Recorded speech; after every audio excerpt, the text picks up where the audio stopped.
You know, over the years, and I've seen it for my lifetime, I'm sure you've seen it through your lifetimes, law enforcement has changed. It's not anything like it used to be. And law enforcement officers have changed, and they're not anything like they used to be. Law enforcement has become completely militarized, for lack of a better term. A lot of that is because pushes from the federal government through programs like Irregular Warfare Support Program, which is a Department of Defense funded program where they outfit and train local law enforcement agencies in how to conduct essentially guerrilla warfare, counter-guerrilla warfare against us. I don't find much of a need to that. Is OPD involved taking any Department of Defense money for the Irregular Warfare Support Program? I'm not certain. Okay. I'm not as familiar with it, so I don't well, that's the point. You know, we've got the federal government right now equipping and training our local law enforcement officers, equipping and training our local sheriff's deputies, and literally turning them into a military program. And that's a real problem. Now, I served in the Army and the Florida National Guard, and I can tell you there's a completely different mindset when it comes to law enforcement and when it comes to military. Military, and we had a joke in the infantry that our job is to kill people and break things.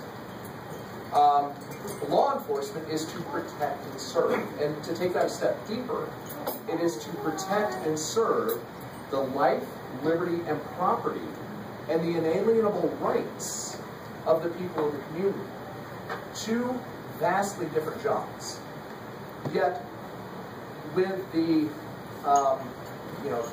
the coalescence of these two forces, with the militarization of local law enforcement, I believe the mindset is starting to change. And I do still believe it's a small percentage of law enforcement officers that have totally abandoned their oath of office.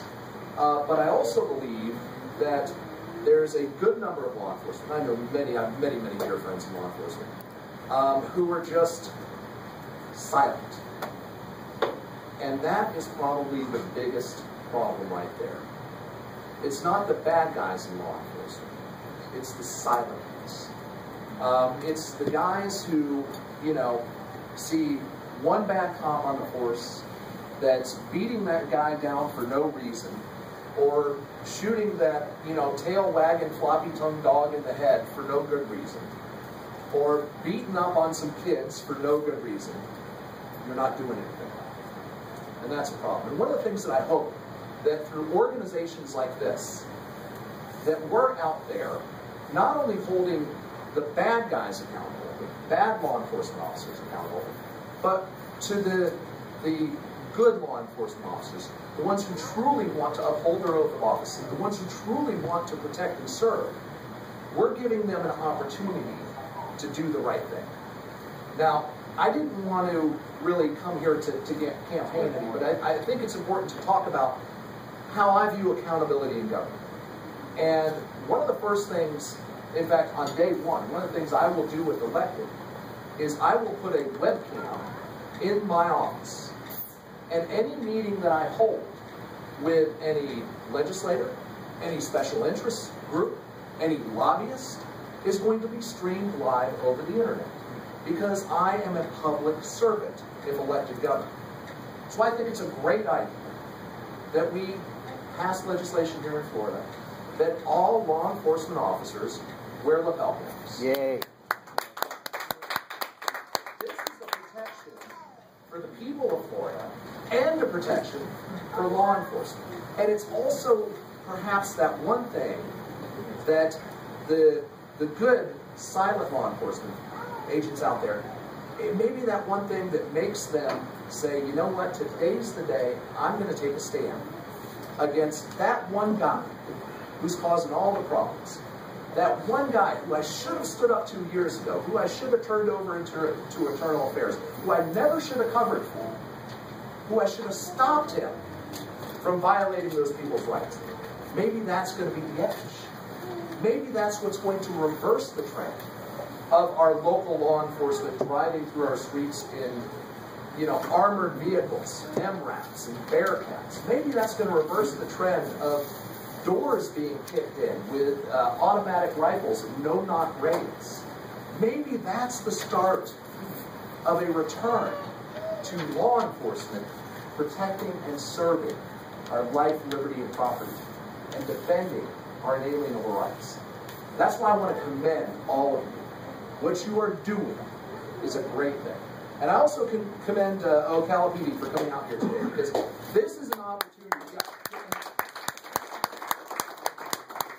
This is an opportunity to come together and show this is not an adversarial thing. All of us here want the same thing. All of us want to live in America that is, what we believed it would be. All of us want to uphold and defend the Constitution, protect our own rights, protect each other's rights. This gives us an opportunity to come together and find ways to do that. So I wanted to say thank you to everyone who is out there, holding law enforcement accountable. I want to say thank you to all law enforcement agencies who defend who uphold their oath and defend the Constitution and stand up when they see the injustices. And, I want to also say thank you for having me here today, and I would be happy to answer any questions that anybody has. Thank you very much.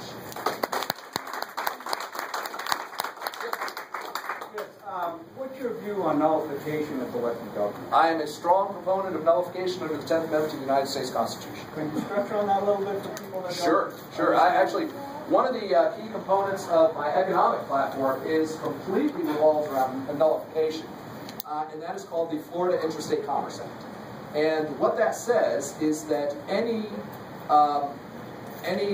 commerce that occurs exclusively within the state of Florida, any business that occurs within the state of Florida, is immune from any federal regulation whatsoever. Let's put this into real-world practice. Let's say the federal government says all semi-automatic weapons are outlawed.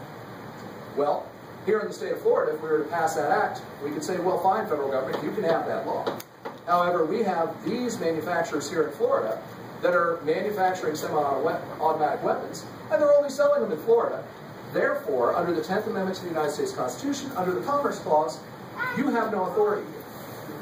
We could say the same thing about health care. You could say, well, you can pass any health care laws on the federal level that you want. But here in Florida, we have Florida insurance companies, we have Florida hospitals, they're serving Floridians, and your laws don't apply. So I believe in nullifying any federal laws that are unconstitutional across the board. Sorry. Semi-automatics, the Fed's going to shut you down because there are no aluminum mines in the state of Florida. There are no steel mines in the state of Florida. Right. So your raw materials for the manufacturer are coming through interstate commerce. Right. Right. And this Well, already there's a whole lot of aluminum in Russia too.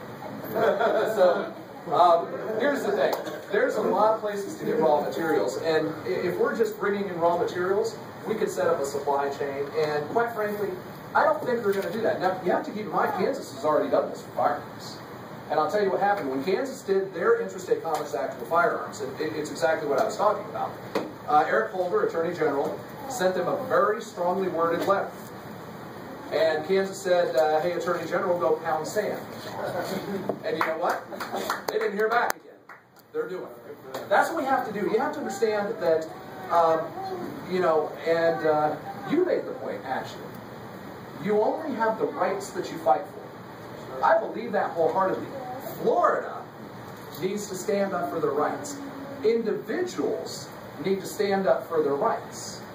I believe in peaceful civil disobedience. I disobey unconstitutional laws. I don't have a driver's license for that reason. I won't be driving out of here today, but I will be passing through. But the reason that is because I believe under the Real ID Act, which is the one where you have to submit all the additional documentation, and also the one when you go to renew your driver's license, they don't take a photograph, they're now taking a biometric digital facial image capture that is scanned into a Department of Homeland Security monitored database. So that is clearly a violation of the Fourth Amendment, and I refuse to comply. And really, I think that's the kind of thing that we all need to do. Now, If you're going to disobey the law, there are certain things you need to do. First, you need to absolutely know the law. Second, you have to be peaceful about it. You have to be, in that mindset that I know exactly what I'm doing this for a reason. And third, you have to be willing to accept the consequences. Because there are consequences. I've spent 1 day in jail so far, and before it's all over, I'll probably spend another day or two, I'm sure. Maybe even a couple months if things go wrong. But the point is that on a state level, nullification, on an individual level, we only have the rights that we stand up for. Other questions? Yes, sir. Two short ones. What are you running for? I was busy trying to... Well, let me give you my card. Well, I'm the Libertarian candidate for governor. I'm very important. I think it's very important that we get some people that, know the Constitution. Right. I mean, instead of throwing it out the window. The Absolutely. other thing, you said you gave up voluntary leave your license. Correct, in 2011. I'm sure by now you realize the amendment that says you have the right to travel on the road without a license. A license is for a business operator, not a traveling in your recreational. Yo, I'm very familiar with the case law on that. There's Thompson versus Smith. There's Chicago Motor Coach versus City of Chicago. There is actually an array of case law on that. Having said that, in this particular fight, I'm only fighting the real life. You gotta eat the elephant one bite at a time. But yeah, so that's the situation. And you said you had a second question? That was the second question. But the elephant is the second time I've heard that. Judge, I was telling Judge Thompson, he was trying to tell me I shouldn't represent myself in the courts. Right. Pro se. And he said, I said, well, I've seen all these public defenders and attorneys just pleading out, doing nothing. I said, I think I can do everything. And he said, well, that's like the elephant. You see one end of the elephant, but you don't see the other. And I said, sir, I don't want to see no elephant. You'll get a service if you want that. Well, if I can make a recommendation, understanding the law is easier than understanding the procedure. I would recommend an attorney in your particular case. And I've seen your video, I know what happened. In your case, I would recommend an attorney. But I would recommend an attorney who believes in the cause. If you get an attorney that is, especially if you can find a constitutional attorney, someone who has a reputation in that regard, that's who you want to work with. Because a lot of bad things can happen procedurally. No matter how many times you dot the I's and cross the T's, a procedural snag can get you, and it can destroy your whole case. So I wouldn't necessarily recommend pro se on that one. I was actually contacted through James, a lawyer contacted him. He called me. Basically, I believe he was just basically an ambulance chaser. Yes, his main thing was he wanted $3,500 up front. But he was interested in the civil case for the awards. I said, well, that's probably all he's interested in. I said, if you want to do the civil case, you do the other one pro bono, and I'll give you the certifications that I need. Yeah, then he's not your guy. Keep shopping though. You're going to want an attorney. Other questions? Yes. Adrian, I'm a little concerned about why I'm not hearing anything at all about the U.S. Supreme Court decision in 1997, the Prince decision, having to do with the Brady Bill. You know that one? Yes. Oh, yeah. Okay. Sheriff Max. Right. Sheriff Max case. Yeah. Well, it seems like nobody is paying attention to it because we have. I've talked to the lawyer in my representative's office. I sent him the information about it. I've written several people, and nobody seems to know or be paying attention to the fact that the Supreme Court has already ruled that the feds can't pass a law and then force the states to pick up the tab for enforcing it for them. We've got a major problem now that's just coming to a crescendo with all these additional people coming across our borders.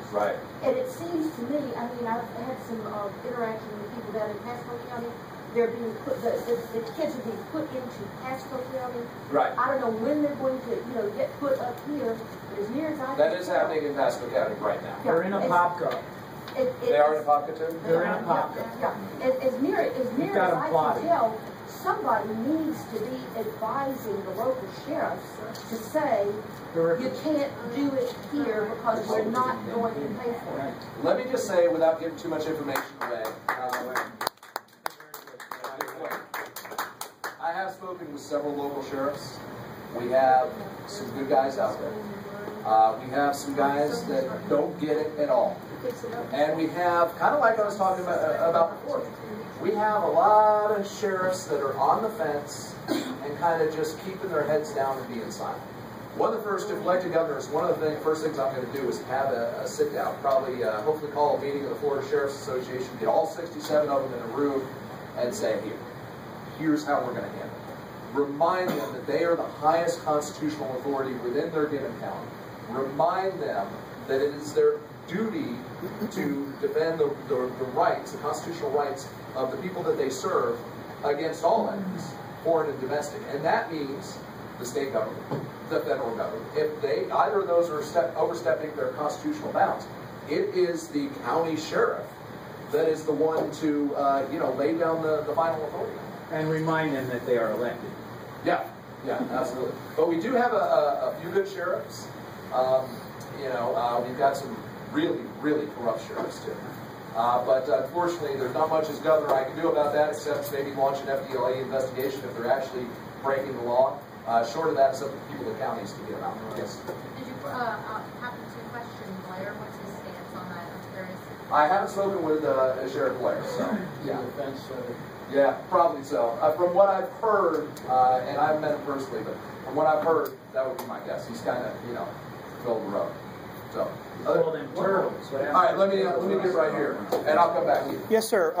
When you were talking about the lapel cameras, I'd like to actually see that taken one step further and have those live streamed to a private company so those videos don't mysteriously get lost. That's actually a good point. Yeah. Yeah, I'd like to see the same thing with dash cams. Technology is real easy these days. I'd like to see the same thing with dash cams. Yeah. Yeah, I imagine that wouldn't be too hard to do, and actually that's a very good point. Because mics have been turned off, cameras have been turned off at critical junctures. Excuse me, and that's happened with dash cams as well. Right. So, very good point. So we'll talk about that again when we're getting that legislation through. Yes, sir. I believe that the police departments and the officers have laws put in place to protect them from the people in almost every situation. But the people have not one law to protect them from the police. Well, the people have a constitution. We have a constitution and the Second Amendment. That don't exist on the side of the road. Well, and that's the thing. And that's why these groups are important. That's what I'm talking about. That's why the street level accountability is important. Until we transition back, and quite frankly, I believe that we should be rejecting all this federal interference in local law enforcement, all this federal funding from the Biometric Identity Management Agency, the Department of Defense, the Justice Department. They're throwing millions of dollars at these police forces, at these sheriff's departments, on certain types of training, all under the guise of terror. That's because they are preparing for war against the citizen. And the sooner we wake up to the militarization, paramilitarization of our police forces and the types of equipment that they are contracting out of the government, the sooner we will understand that they are preparing for a large-scale regional conflict with Americans because they plan to disarm us. You need to make that recognition. They're planning to disarm us. Well, I'm not going to try to go with the crystal ball and determine what the plan is, but I can say this, that there are absolutely steps being taken that would lead one to reasonably conclude that the federal government is working with law enforcement to consider the American people as an enemy. Yeah.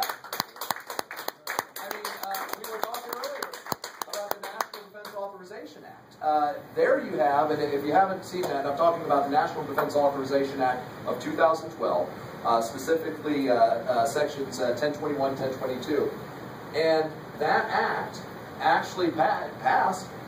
It says that basically anyone can be held indefinitely in military custody, U.S. citizen or otherwise, for all they have to do is be considered a belligerent. So they are, in this room is considered to be a belligerent. by definition, quite frankly, I'm sure there are several people in this room, myself probably included, that are on some type of government list or another. That is so. And really, all we're doing here today is defending our inalienable rights. We're doing it completely peacefully. We're just a little upset here. Our forefathers left us a mechanism. Our forefathers left us a mechanism to ensure our self-actualization. They gave us those God-given rights. And our Constitution has been suspended by a bunch of political criminals that are taking international money to put down this constitutional republic.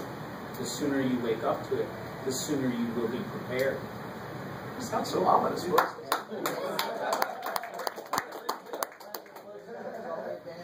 But yeah, it's absolutely true. You know, the Second Amendment is not about hunting. The Second Amendment is not about target shooting. It's to throw off a government that is no longer by the people or for the people. We are decades past it, ladies and gentlemen. We are decades past it. Well, that's where I would disagree. I think we've still got time to solve it peacefully. It's been going on for to that. decades. Let me tell you, carrying a sign against gun is not going to work. Passive resistance will only last so long. Well, I still have a lot of hope, and I wouldn't be doing what I'm doing if I didn't. If we can stop election fraud, the hope is alive. Yeah. If we can stop election fraud. Vote Libertarian then. Right. There you go. There we go. Ron Paul. Right. Yeah. Yeah. Now, the gentleman who's in charge of military affairs in the state of Florida says we do not need a trained militia because we have the National Guard. Right. The National Guard is federalized. Right. Yes, sir. Right. So, I actually work with a group who trains citizens in the use of firearms. Right. Project Appleseed. Right. But why isn't the state doing what the law demands, which is training and arming? Well, we may very well. Civilian population or citizen population of this state. Citizens in defense of the state. Let me explain to you. First of all, the National Guard has been federalized. One of the first things I'm going to try to do as governor is to recall all National Guard, Florida National Guard units deployed anywhere else, redeploying to Florida. We're going to actually test the Dick Act. I think that was in 1903, actually. Yeah. We're going to actually test that legally.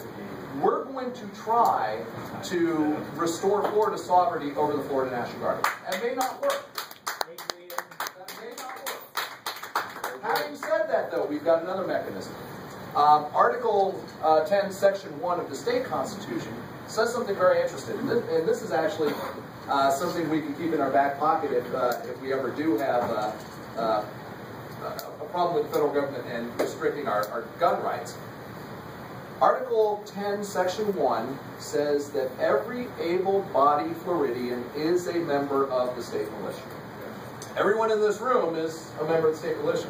So if the federal government or the Supreme Court, for example, wants to have a ruling that a well-regulated militia being necessary for the security of the free state, the right to keep and bear arms shall not be infringed, if they want to interpret that to mean that the right to keep and bear arms only applies to the militia, well, guess what? Everybody in the state of Florida is a member of the militia. So, and that's by our state constitution, and that was done intentionally. So we have a couple of different options here. I do believe that the state does need a state militia. I would like to see it be the National Guard. I would like to see the sovereignty of the National Guard returned to the state and still being held in reserve for if the United States declares war, the President of the United States, under a declaration of war, the President of the United States can call up the militia without, yes, can request. It's exactly the way it was done. And that's the way it was designed. It was exactly the way it was done leading up to the Second American Revolution or Civil War. Yeah. So I'll take one more question then. And yeah, it's Christy, right? Kate. Kate. Oh, dang it! That's I blew that. I've read that health insurance premiums are projected to go up quite a bit in Florida next year. If you were elected governor, what would you do about that to try and keep the cost lower for citizens? Well, we have to. Anything. Oh, there's a lot we could do. Okay. We have to understand with healthcare, you have to go to the root cause of the problem. The root cause of the problem of why we can't afford healthcare today is government intervention. We have to reverse that trend. If you look at the history of it, prior to 1965, and I look around the room, there's probably a couple of people here that might remember that. Prior to 1965, there was absolutely no government involvement in healthcare whatsoever. And they shouldn't be. Yeah, and what did we have? We had the best doctors, best hospitals, you name it, it was great. The average American could afford to go to the doctor. The average American could afford a hospital stay. The average doctor could afford to come to you in your community. Yeah, exactly. Nobody had insurance because nobody needed it.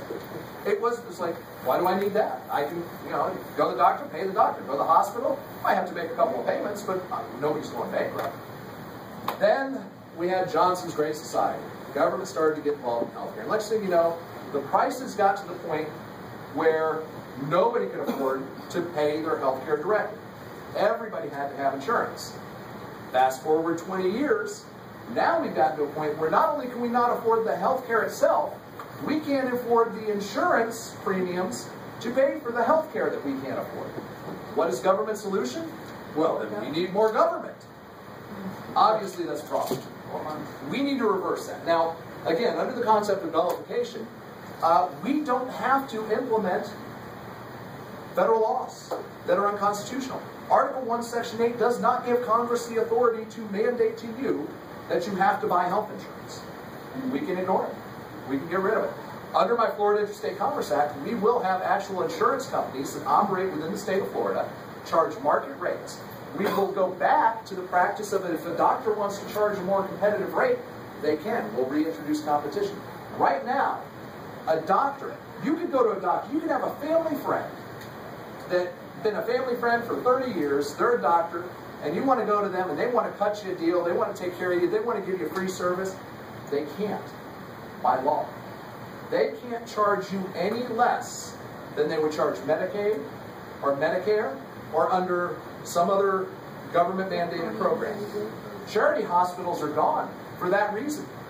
We used to have Mercy hospitals, Baptist hospitals, Catholic hospitals, charity hospitals. They would care for anyone regardless of ability to pay. Now, where have they gone? They're gone because they can't not charge people under federal law.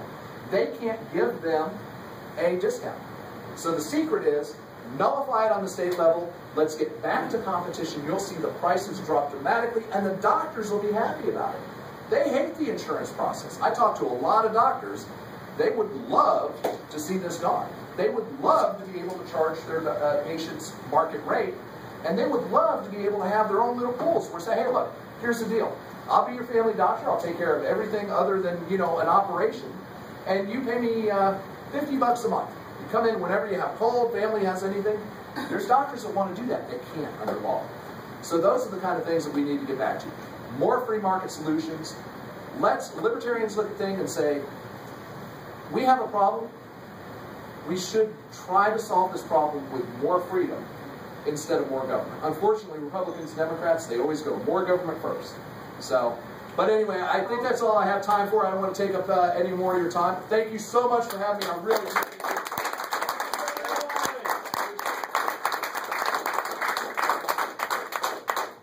Folks want some real change. That's the man going to do it right there. So we're going, I don't know if everybody got to sign the little raffle thing when they came in. There was a sheet going around. If you didn't, we'll have some stickers.